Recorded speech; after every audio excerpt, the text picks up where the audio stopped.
Islands. How do humans embrace the next without a direction to find it? Do we wait for a crash and let survival of the fittest overcome the ruins of our ecosystems?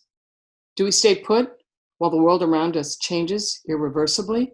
Start anew with whatever survives? And what if it is us who fails to thrive in the world we created? If the earth is eroding beneath our feet, are we eroding with it as a culture? Or do we just invest in smaller and smaller islands of diversity? The era of inhabiting a desert island is almost impossible for us to imagine in this day, but animals naturally deal with this phenomena all the time. On North Carolina's seacoast, grazing cows set free by a hurricane swam 4 miles into the Atlantic Ocean towards an Outer Banks island.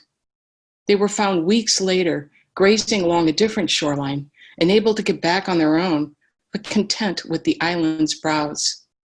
On islands like Hawaii, there are species that don't appear anywhere else in the world.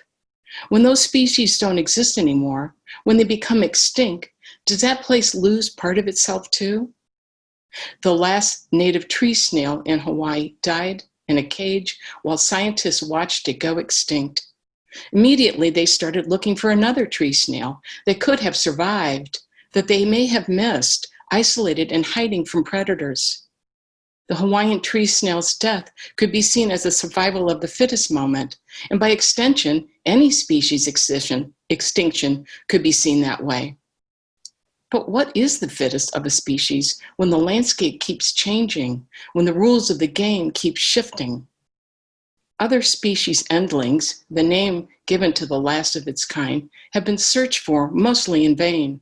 The dodo, the red-billed woodpecker, the passenger pigeon, all presumably at one time capable of migrating to safer places where the environment could have worked better for them. And Bigfoot, of course. Bigfoot, you ask. A legend, a myth at best to many. How is it that it is an endangered species when no one has real proof it existed? What is proof of existence when a species dies off in a lab? In 100 years, will humans know what has become extinct only through aging data? But what if it doesn't end? What if we preserve species through isolation and research, like the Hawaiian tree snail in the scientists' glass cages? And yet, on a few remote islands, they're allowed to remain fairly remote and somewhat wild, the domain of untouched species, such as on the Galapagos Island. Some animals thrive, though losing their connection to the rest of the world and to their species family. Not able to fly or swim away or to join the majority, these new species hold a survival secret. But are islands always refuge for endangered species? Scientists know that wolves dramatically change the ecosystem of Isle Royale, the isolated archipelago of islands in northern Lake Superior. When wolves arrived on the island by crossing a 14-mile wide ice bridge from Canada, one exceptionally cold winter in the 1940s, they set off a trophic cascade that would last 80 years. The wolf consumed enough of the ballooning moose population that the nature of the island's boreal forest began to change. With less pressure from one of the Earth's largest vegetarians, diversity came back to the plant populations on the island, and it began to look more like the remote wilderness it once was.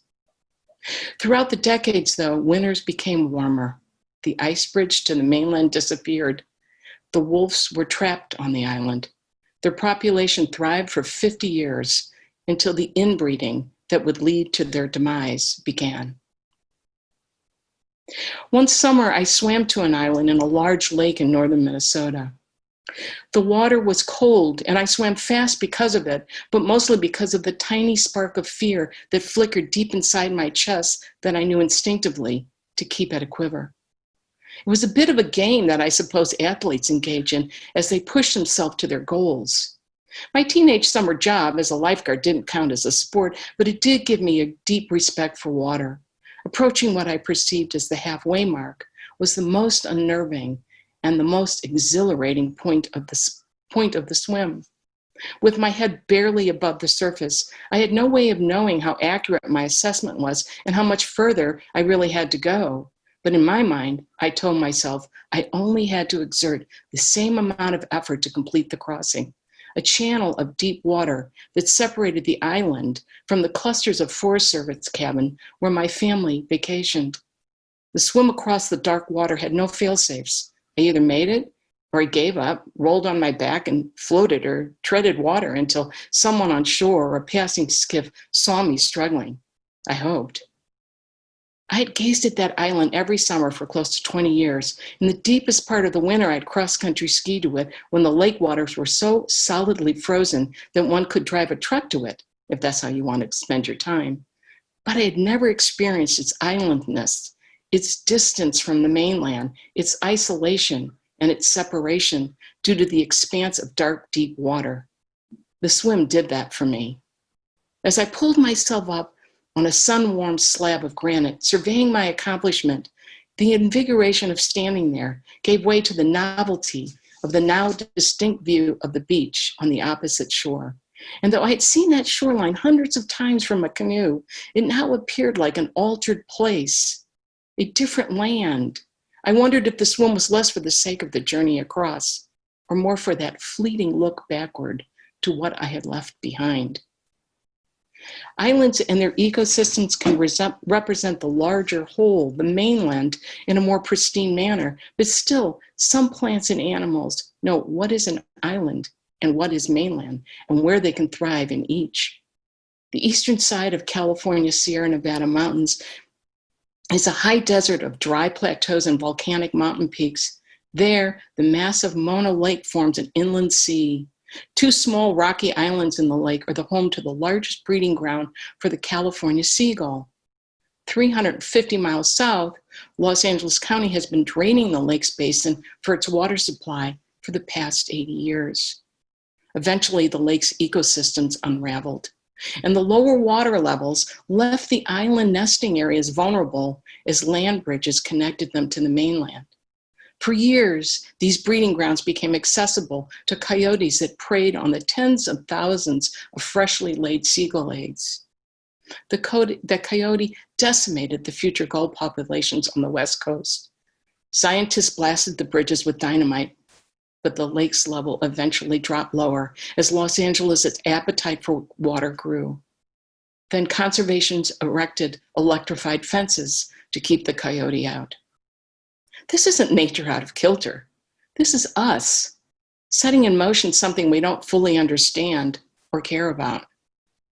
Eventually, a small group of passionate citizens and thousands of Save Mono Lake bumper stickers actually did help change regulations and save what was left of the lake. The lake began to fill up, and the land bridge that coyotes used to reach the nesting areas disappeared.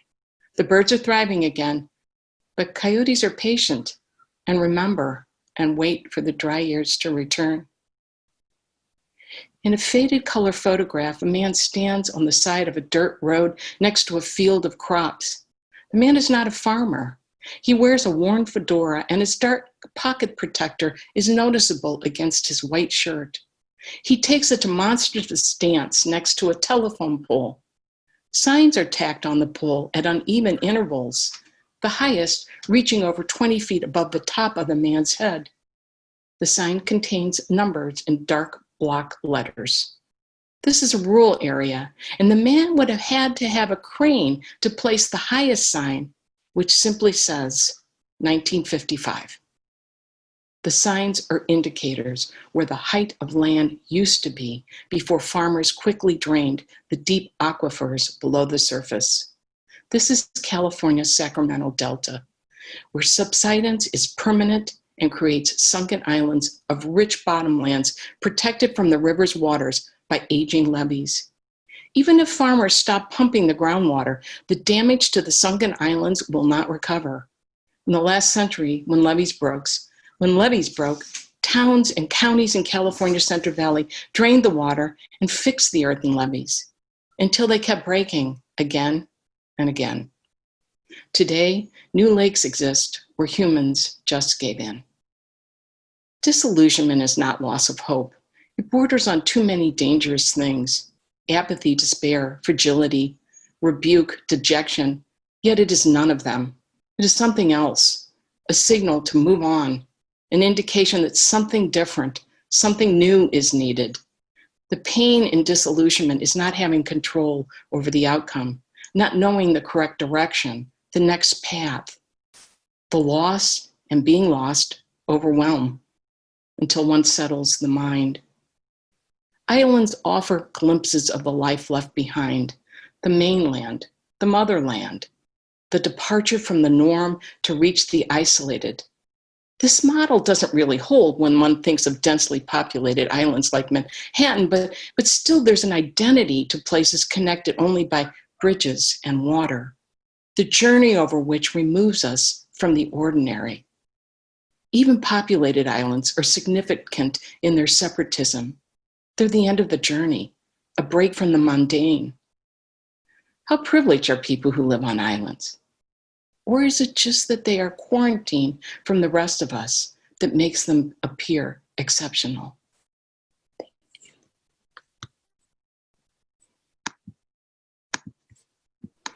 Thank you. Oh, thank you, Mary. Well, it was so wonderful to hear, and especially that ending. Yeah, I mean, that really hits home. And you wrote this last fall. This last November, and then tucked it away and have been writing very different.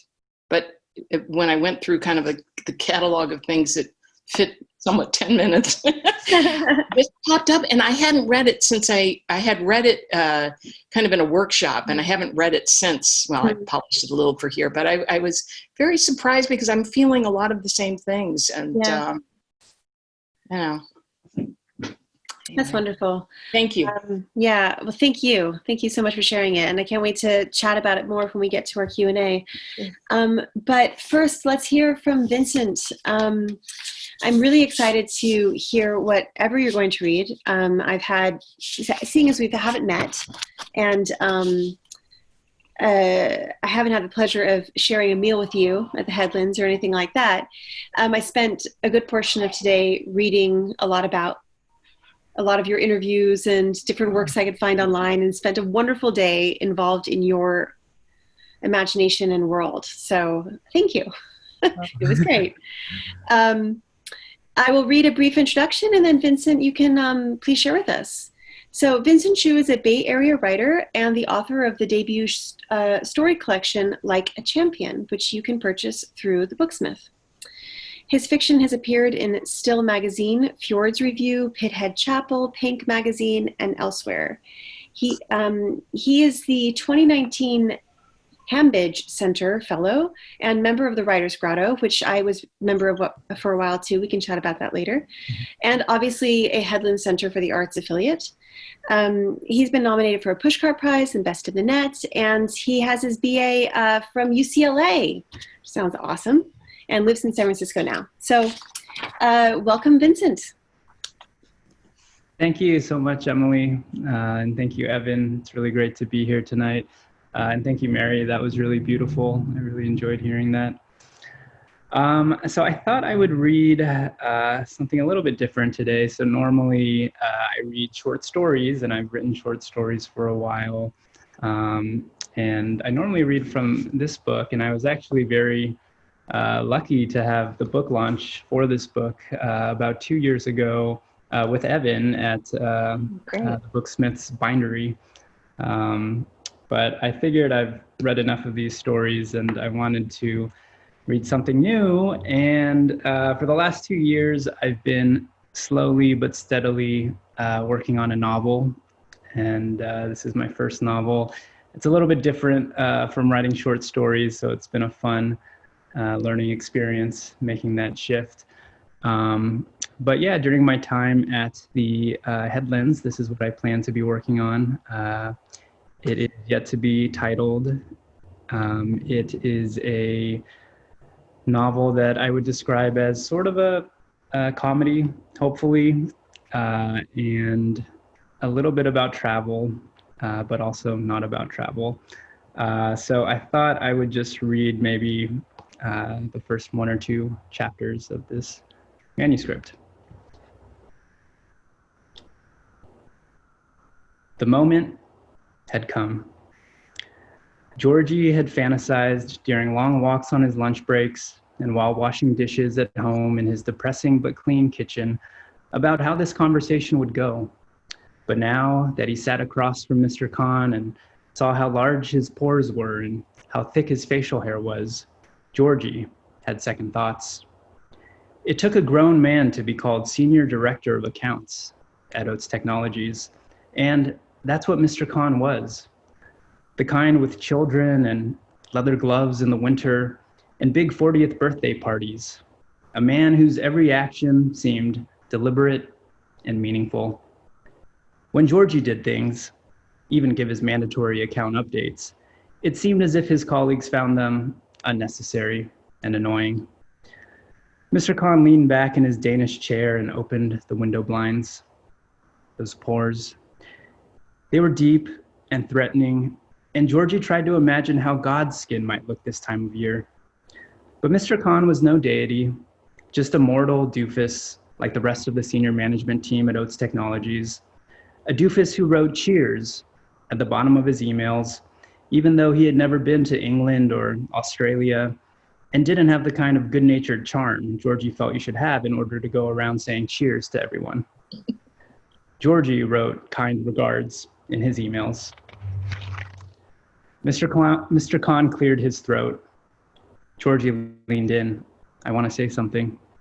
Me first, said Mr. Khan. Of course. Georgie, you're done. There was a proposal for a performance improvement plan, but you know what I told Jacqueline downstairs? What's the point? Well, there must be a severance package. 2 months. Georgie looked out the window. A pigeon on the ledge was either missing a leg or just standing at a weird angle. I suppose that's generous. Now, what did you want to say? Asked Mr. Khan. Well, I was going to tell you today that I want to quit Oates Technologies to travel the world for 1 year. I've been reading about it online and in print, and experts say it's healthy for the modern employee. It can provide clarity and direction. Mr. Khan smiled. That's fantastic. You really think so? Said Georgie. Now we don't have to pay your severance. But you fired me before I could quit. No, I didn't. Yes, you did. Says who? You scheduled this meeting. Georgie remained silent as Mr. Khan turned his attention to the framed Grand Canyon poster across the room with the word courage printed in orange along the bottom. You win, said Mr. Khan. I'll pay the full 2 weeks of your notice, but you can leave as early as today. What do I tell people? I'm not HR, so I can't tell you. And my LinkedIn profile? Go ahead and keep your title through the month. And after that, Mr. Khan mimed a distant marquee. Competent account manager seeks new opportunities. Georgie signed the papers and left Mr. Khan's office before the half hour was over. Oates Technologies did not encourage personal items in the office, so it didn't take long for Georgie to clear his desk. It was a shared office, and while he packed Joan, account manager 3 North, and Mohammed, account manager 2 South, buzzed about, requesting the juicy details. Georgie was surprisingly good at pretending to be too overcome with purpose to elaborate. He provided a lot of strong but vague statements like, I warned them this was coming, and of course I'm not sad. They didn't fire me, I quit. His 2 esteemed colleagues ate it up. Before returning his HP ProBook to IT, Georgie collected his Tupperware in the kitchen and sat in the empty break room to send his goodbye email. He had already prepared a draft and edited it multiple times over the past year, so it only required pasting into Outlook and adding recipients. Group email lists made the process easier. Accounts, purchasing, finance, product marketing, sales, lunch Uno players, meeting leftovers, RDD, Ting-Z, Sarah C. The final paragraph read, of course, let's do stay in touch via the usual channels, i.e. Facebook, LinkedIn, and my personal email you can find below. I will look back on these past 10 years with fond fond memories. Kind regards, Georgie. He reconsidered the second use of fond, but in the end, he decided he wanted to keep it. After returning his key card, Georgie prepared for his final walk goodbye through the office. He did not expect the dread he was feeling, but he put on a professional face. Luckily, most colleagues did not know about his recent decline in performance. He whispered a few reminders to himself while he walked: proactive, not reactive; cheery, not dreary, Mr. Khan once shouted at the customer service team during their quarterly team building event. George started by Conference Room West. By the time he reached Printer Station East, the court of public opinion had reached a decision. Upon hearing the news, people in the office were more interested in Georgie than they had been during his entire career at Oates Technologies. Specifically, they couldn't hear enough about this amazing trip he was planning. Where will you start? How many countries? My yoga teacher just came back from Kathmandu. Will you go there? My college roommate moved to Hong Kong. Want her email? Is your family excited for you? Are you backpacking? Have you ever stayed in a hostel? What about the attacks in London and the monsoons in Bali? What will you do for money? Are you traveling the whole way alone? In his final hours at Oates Technologies, Georgie was fascinating and special and the center of attention. He tried his best to answer each question, but the truth was he hadn't done any real planning yet. The idea of quitting his job and traveling the world was a sincere but still general one. A fuzzy image of diving into turquoise waters, neon night food markets, riding camels over dunes, scarves. But he made a promise to everyone that he would document his travels for them to see. Before he knew it, Georgie had invited everyone to follow him online to stay updated on his adventures in each and every exotic new location. Photos, videos, a weekly travel blog. Everyone in the office declared eagerly that they would. It's just like the Amazing Race, said Mohammed. Outside the main entrance, positive energy flowed through Georgie's body. It was a strange new feeling.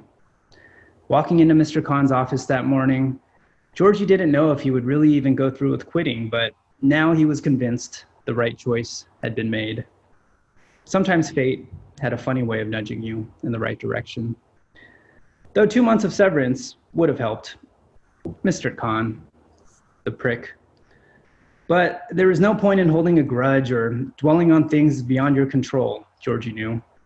What could he do after all? Well, in a few months, he could email Mr. Khan a selfie while drinking a cold Guinness in some quaint hobbity pub in the lush green plains of Ireland, with the caption, "Cheers, you cunt." Yes, he could always do that. Georgie cut across the grass and around the statue that resembled a dying cockroach. Will you make it to Rome? Georgie turned. It was Sarah C., copy editor 2, corporate affairs. I always wanted to go to Rome. I came by your desk earlier, said Georgie. Off-site training all day, said Sarah C. She did a small mock celebration with her fists. How to influence people without being manipulative. It was Friday and Sarah C. was wearing a loose blouse and jeans. She still had her tan from her vacation in Hawaii last month, and she looked nice. You heard about my trip, said Georgie. She held up her phone. Good gossip travels fast. And I remember you yapping about it years ago. I guess it was time to put up or shut up. Appears that way. What about that sweet girl, the computer programmer? Is she joining you? Oh, that wasn't so serious. Bernard keeps declaring we should travel more. Get out of this big, dumb, homogenizing city. I guess we'll just have to meet you at one of your thrilling destinations, she said. You're welcome to join, Georgie smiled. He noticed her ring was always twisted around so the diamond faced the inside. She was probably embarrassed to be engaged to a loser. Bernard, the loser neurosurgeon.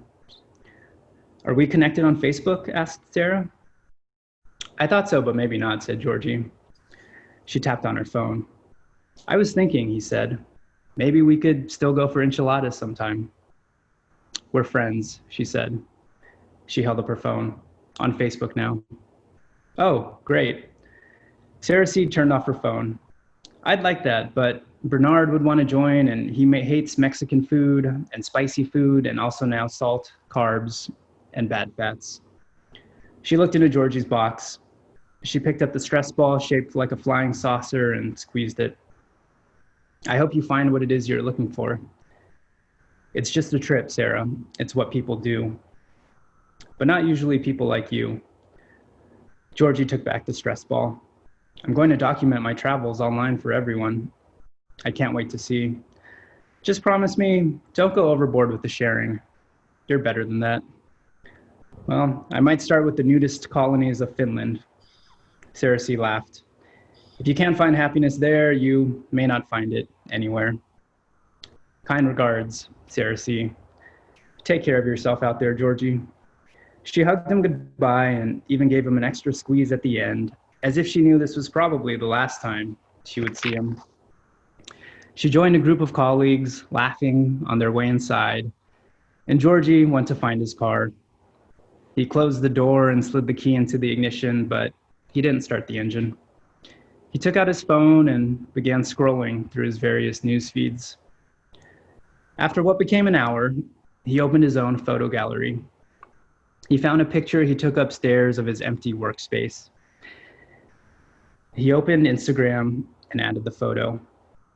He didn't have many followers, but he liked to post photos anyway, mostly sunsets and funny cafe sidewalk signs he saw around the city. He went through the different photo filters and finally selected the Ludwig filter. It made his workspace appear a bit brighter and happier, less moldy seeming. He added the caption, "As one chapter ends in life, another begins."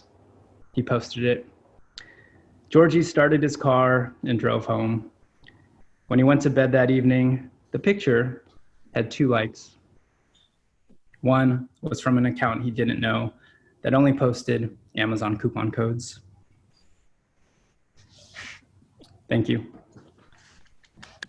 Oh, thank you. Thank you, Vincent. Thank you. That was great. It's such a shame with the virtual thing that you couldn't hear me laughing at all the different times. Just the different ways of signing off of like cheers. That really made me laugh, especially the idea of like getting back at someone by posting a picture in the pub years later. Cheers. Yeah, so apologies for the virtualness and not hearing us all laugh, but that was really wonderful. Thank you for sharing. Thank you. So now we have an opportunity to talk with Vincent and Mary, and I encourage all of you who've joined to post questions in the chat room. There's no question too big or too small, so let us know what you're thinking. In the meantime, I'll get things started. I'm just going to make sure I have the chat thing here so I can see it. So this was so much fun, and it was so wonderful to hear both of your works. I mean, Vincent, yours was, like I said, I was laughing a lot, and I have a lot of questions really about I guess, well, when I was reading your stories, which are like so rooted in place, you know, and then you mentioned that this novel you're working on has travel as a serious element of it. I'm kind of curious, like how is place working in your new project? How are the voices that came out of the stories that you were writing were so rooted in the place they came from, and they were so kind of like evocative of a place. And so how is that sense of place, which is clearly part of your authorial voice, how is that operating now in a new project that has to do with potentially traveling the world? Sure, yeah. That's a great question. I think, like you said, yeah, place has always been pretty important in a lot of my stories. And I think I often focused on places that were a bit more mundane. So a lot of the stories take place in an office or among friends, in a store, on the street. So a lot of them are not really in exotic locations. And I think with this novel, and I'm maybe about halfway through, it's kind of hard to tell when you're in the middle of it. I hope I'm at least halfway through. But because the theme is sort of travel, I think it's really great. It's fun to have a chance to write about locations and places that are perhaps a bit more exotic and perhaps a bit more beautiful, but while still keeping my kind of aesthetic or preference, which is to not kind of go too far with it. And with this concept, it kind of works. I don't want to say too much about it, but it's kind of a happy medium.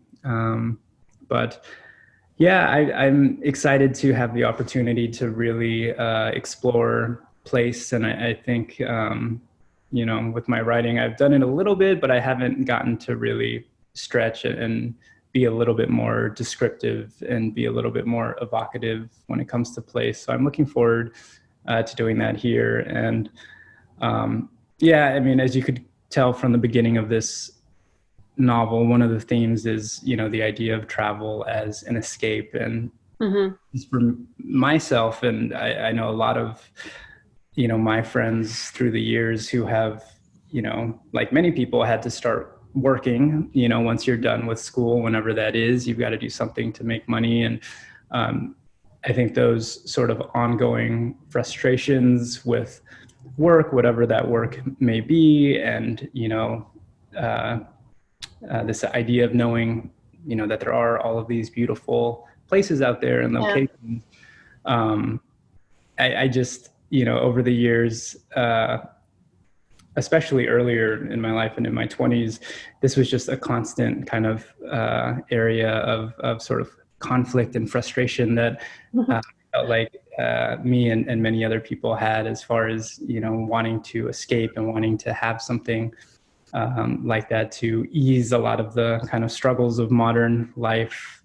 So I thought, well, what if I can sort of come up with a premise where I can kind of dump all of those frustrations and challenges and fears and anxieties into one sort of adventure.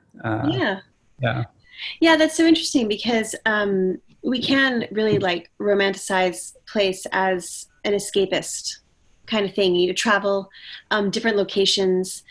And I find, in Mary's writing, which is so rooted in landscape and in places, I guess in some ways, I don't know. I know that I've gathered that, Vincent, you've traveled some, so perhaps this is based in a lot of your own worldly travels, but no matter what, when you're writing, if you have to research the place that you're going to be writing about, right? And Mary, you research, I know, a lot about the landscapes that you write about. So I guess to both of you, I'm kind of curious, where does that intersection of intimately knowing a landscape that you are setting a scene in and researching it, how do you approach that mixture of the intellectual and the experiential?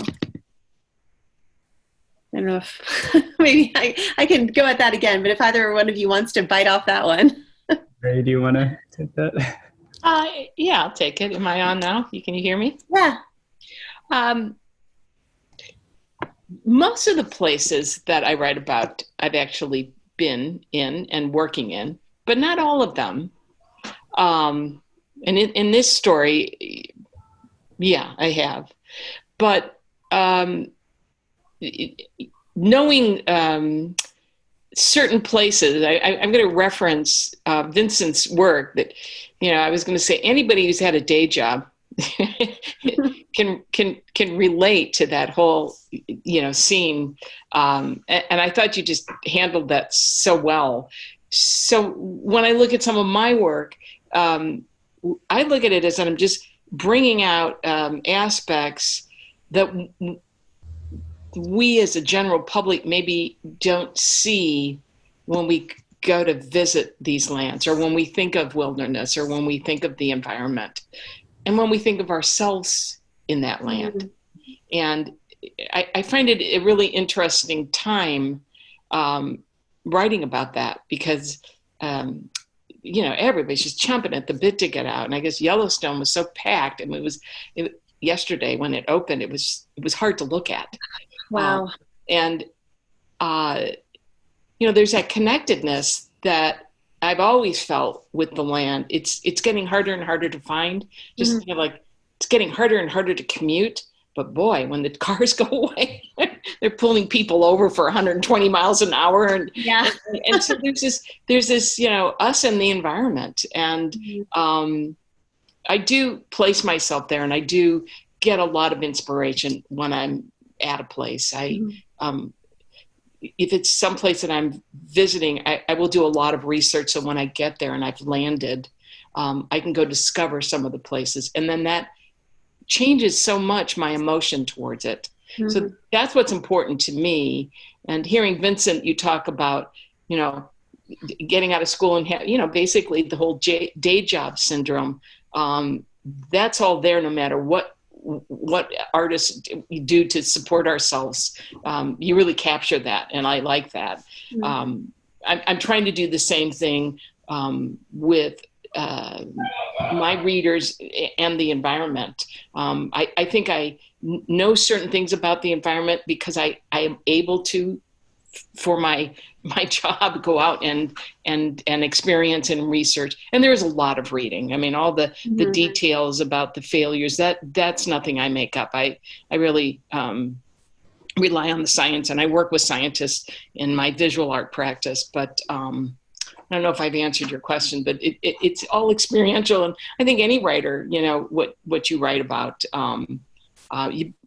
most people really know it, either that or it's fantasy writing, which is also really cool, because then you know your own fantasies. But so I think it's just grounding yourself in what you're writing. And for me, it's walking in the woods and noticing things, and then research. Yeah. Sounds like a huge mixture. Yeah, kind of like a real-time mixture. Because without the experience, I don't think any writer can actually grasp the emotion of what they're trying to convey unless they actually somehow experience that, and either talking to people who know what they're doing or actually going out and doing that. Yeah. I did spend time in the Silicon Valley many years ago, freelance writer as a day job. And so, Vincent, what you were writing to me was just very familiar. It was very disturbingly familiar. Yeah, disturbingly familiar. Yeah, but I agree. Maybe to add to that, I think it's really interesting, sort of the relationship between kind of the sensory experience you have with a place and the objective experience you have with it. And I'm trying to explore that a little bit now. And I think a good example is just hearing Mary's writing now. It puts you in that place so vividly, right? And you can really experience it and feel it. And I've always been interested. I'm sure, all of you have had this experience where either from watching a movie or a documentary or reading a book or some other experience of a place outside of physically being there, it paints this really vivid picture, and it's very real, right? And you have this response to it. And then maybe when you go there and you actually experience it in real life, it's a little bit different, right? For better or worse, right? Sometimes it might be more than you expected. Sometimes it might be less. And I think that's always kind of interesting to look at kind of where that disconnect sometimes lies between perception and reality. Yeah, that sounds really rich. That's really interesting. I have a question here from Heidi.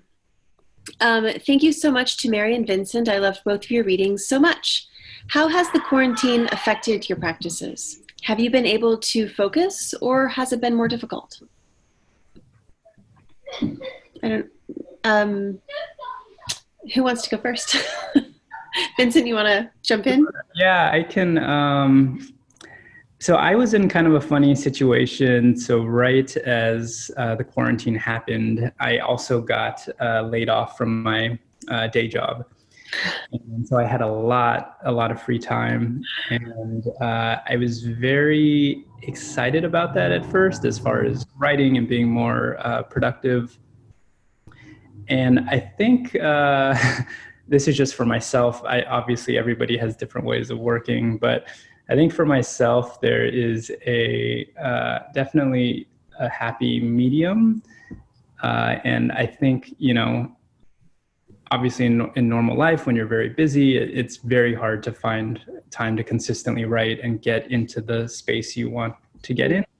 But I think you need a little bit of that busyness, at least for me. I found that helps. And during quarantine, when I had all this free time, and I guess on average, maybe I was a little bit more productive, but given how much free time I had, it was just harder to kind of, use my brain. I can't put it any other way, but so I guess it was a little bit of both. But I would say overall, maybe on average, it helped a little bit. Cool. I'll pick up on that.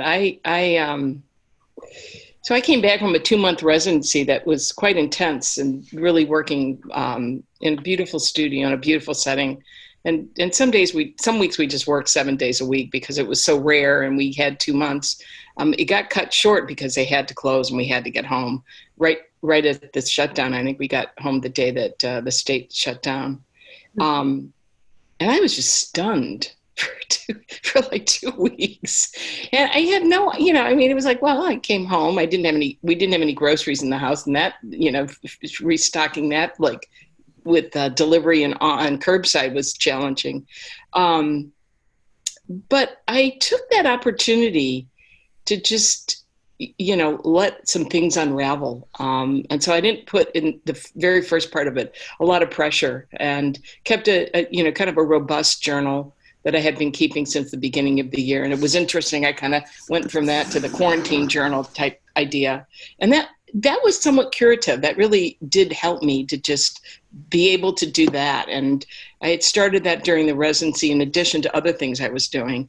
But just some days to rattle on and some days just to write, it's raining today, and that was, I'm not that consistent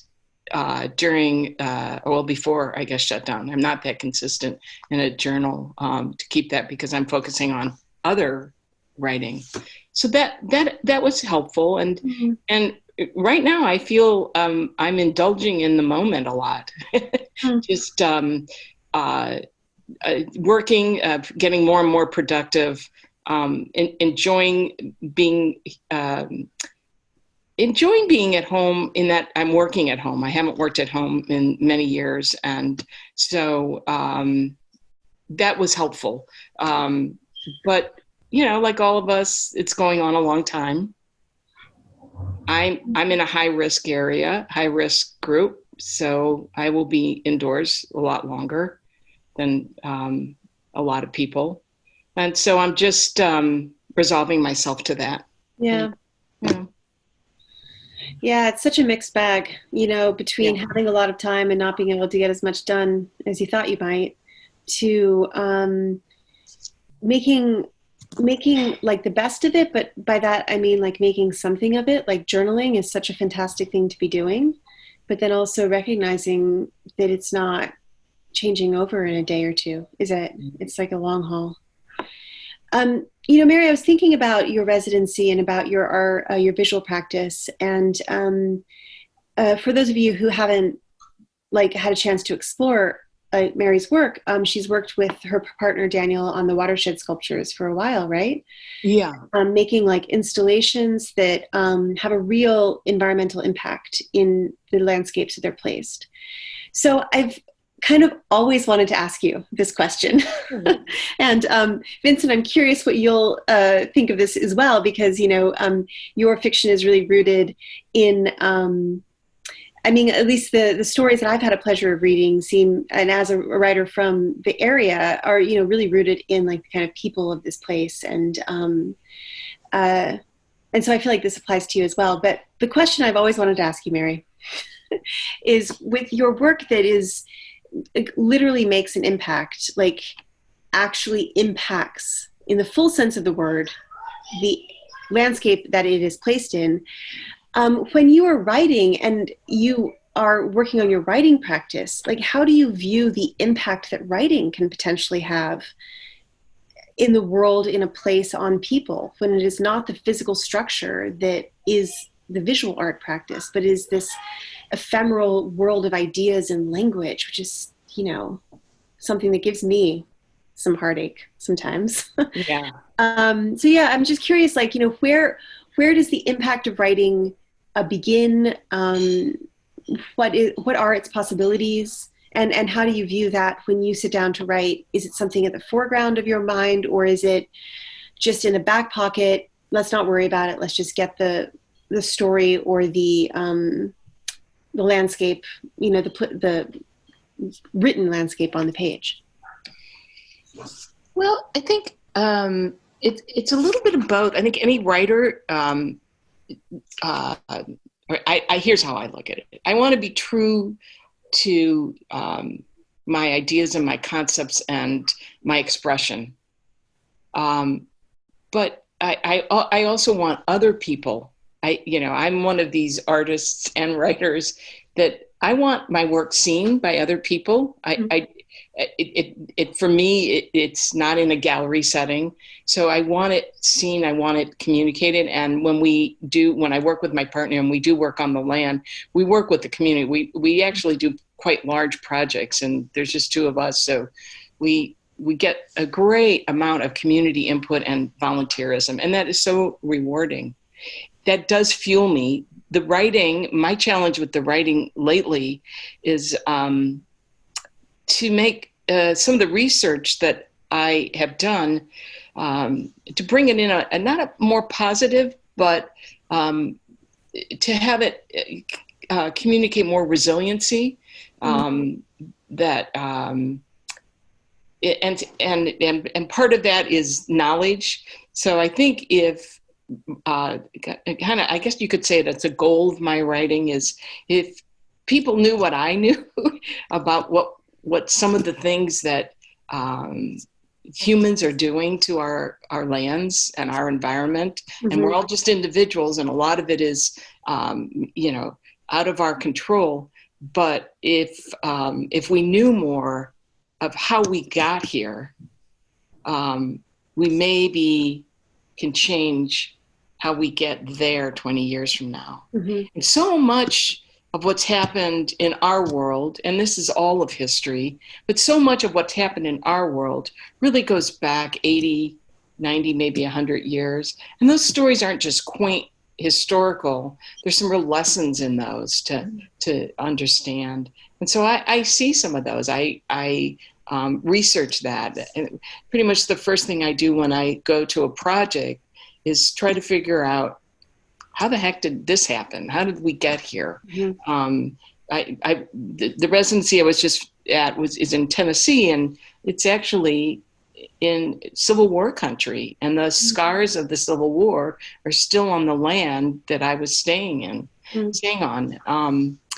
And there's a lot of quaintness, and there's I stayed in a cabin, and it's really beautiful, but there's still the scars of that war. So there wasn't much of a skirmish, and this has been 150 years, but our lands have been used for so many different political, personal aims. And I think hopefully my writing reveals the land, lifts the cap on what's still there, what should still be there. I get amazing stories from people right now, and pictures on Facebook of what the natural world's doing right now without us, and it's wonderful. It's really wonderful. Like, birds are doing things, and the whole thing is playing out while we're looking at it through windows. And what you can't, I mean, there's lots of us that can't change that, but those are kinds of the things that I'm trying to tap into, maybe more conceptually with my writing, is that there's this whole world we have to start balancing ourselves with. And the natural world is real important to all of us. If we could, make some compromises and make some concessions, we don't have to have species in a lab that are just preserved. And, Yeah, thank you. Thank you for that good question. Yeah, and I can add, I agree. I think, in general, any time you can sort of experience the world from a different perspective, right? I think that will reveal lessons that can be learned, just things that, I think writing and fiction in particular is one of those mediums that really lends itself well to jumping into somebody's head and getting to understand a different perspective and how a different community, a different group, sees the world. And I think all of that, lends itself to sort of a learning experience, right? And I think as, diverse as our world is and as our country is, and, you meet a lot of different people, but surprisingly, when you look at a lot of art and, whether that's film or something on screen or, in books, it's easy to see how trends kind of happen and things all start kind of feeling the same way. So I think it's important, to when you can get sort of insight into, these different minds and these different perspectives from different places and environments. I think that's pretty powerful. Yeah, thank you. Oh, this has been so great. And I actually have so many other things I could ask you guys, but I don't want to overstay our welcome, and we're here at 8:00. I will leave with one very quick question for both of you. So, Vincent, I was reading a bunch of your interviews, and I found out that you have been catching up or exploring Murakami and his work. And I was just very curious, what you guys are reading during quarantine, Is it all Haruki Murakami all the time? Is it other stuff? Mary, are you reading field guides? I'm curious if you could just name a couple books that you've been enjoying recently. I feel like it would be a nice end to our session together. Sure. I can maybe throw a few out there. I'm kind of notorious for, I'll have a few different books going at one time. Mm-hmm. Kind of a slow reader, so I'll just kind of have a few books that I'm at various stages of, and I'll just kind of jump in. A few that are at that stage now, I'm reading There by Tommy. Oh, yeah. Mostly Dead Things by Kristen Arnett, who I learned about just years ago from Twitter, and she's hilarious on Twitter, and she has a great following. And so when she came out with her book, I think it was about a year ago, I got it right away, and I've been jumping back into that. And there was one more I read recently. Speaking of Murakami, what I talk about when I talk about running. Yeah. Yeah, like a short little, it's about running, but that's what I've been reading lately. That's awesome. Thank you. We all have a lot of time for running right now. So thank you. How about you, Mary? So I've been reading plays. I haven't done that in ages. At the residency, the bookshelves in each of the cabins were stocked with old books, really, and they were quite quaint. So I'm reading Clearing the Woods by, excuse me, Arthur of the Rapids. Sorry, what was the name of the writer again? Sorry. Yeah, well, I picked that up, and of course I had to leave it in Tennessee, and so until I could get it again, just remanded. I started reading Shakespeare's Tempest, and boy, I'm glad I had my little paperback from college where I wrote notes in there, because it was hard to start that up again. Mm-hmm. And Shakespeare wrote that during the plague, and he was on an island, Yeah. Southern Island. So I thought, okay, this can be, but I'm not as good at reading Shakespeare as I was then. But I'm also, because I'm taking a workshop with a fellow that just spoke, I can't pronounce his name right now, but he recommended Kathy Acker, and I'm starting in on her, which also has a lot of dialogue. So I find it interesting that plays or dialogue, not by design, but I'm actually reading a lot of voices because, I thought it was very interesting when I finally sat down and kind of delved into, and I do the same thing, Vincent. I've got 3 things going on until I get really absolutely, hooked on one. But, I'm listening to other voices, and I'm thinking there's a theme there because, we all don't have a lot of voices. So that's pretty much where I'm going with those. Oh, that's wonderful. Thank you so much. All incredible recommendations. Well, Mary and Vincent, thank you. This was really fun. I look forward to the future of meeting you in person, Vincent, and Mary, seeing you again. Evan, thank you very, very much. And thank you, everyone, to coming. Thank you all. Yeah, thank you, guys. And thank you to the Headlands, and thank you to Booksmith. This has been such a great opportunity. I'm very appreciative. Thank you, Mary. I loved your reading, and Vincent, I loved your reading too. This has been wonderful.